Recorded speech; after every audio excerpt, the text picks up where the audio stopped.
অবিশ্বাস্য অসাধারণ কামব্যাক বার্সেলোনার। রাফিনিয়ার শেষ মুহূর্তের গোলে জয় নিয়ে মাঠ ছাড়লো বার্সেলোনা, আর সাথে ধরে রাখলো লা লিগার পয়েন্ট টেবিলের শীর্ষস্থান। লা লিগায় শিরোপা জয়ের লড়াইয়ে আরো এক ধাপ এগিয়ে যেতে সেল্তা ভিগোর বিপক্ষে মাঠে নামে বার্সেলোনা। আর ম্যাচের শুরুতেই 12 মিনিটের মাথায় ফেরান তোরেসের গোলে এগিয়ে যায় কাতালান এই ক্লাবটি। তবে এই এক গোলের লিড বেশি সময় ধরে রাখতে পারেনি বার্সেলোনা। ঠিক 3 মিনিট পর সেল্তা ভিগোর হয়ে এক গোল শোধ করেন বোরজা ইগলেসিয়াস।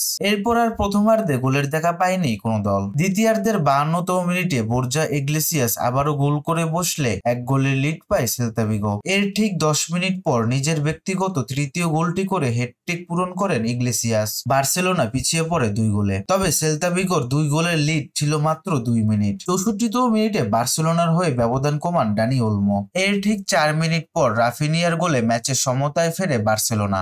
এরপর যোগ করা অতিরিক্ত সময়ে ডানি ওলমোকে ডিবক্সের মধ্যে ফাউল করা হলে পেনাল্টি পায় বার্সেলোনা। আর এই সহজ সুযোগটিকে সঠিকভাবে কাজে লাগান রাফিনিয়া, আদায় করে নেন গোল। 4-3 গোলের ব্যবধানে জয় পায় বার্সেলোনা। আর এই জয় লা লিগার শিরোপা জয়ে অনেকটা এগিয়ে গেল কাতালানরা, কারণ বার্সেলোনার সব থেকে কাছের প্রতিদ্বন্দ্বী এক ম্যাচ কম খেলা রিয়াল মাদ্রিদের থেকে পয়েন্টের ব্যবধান এখন 7।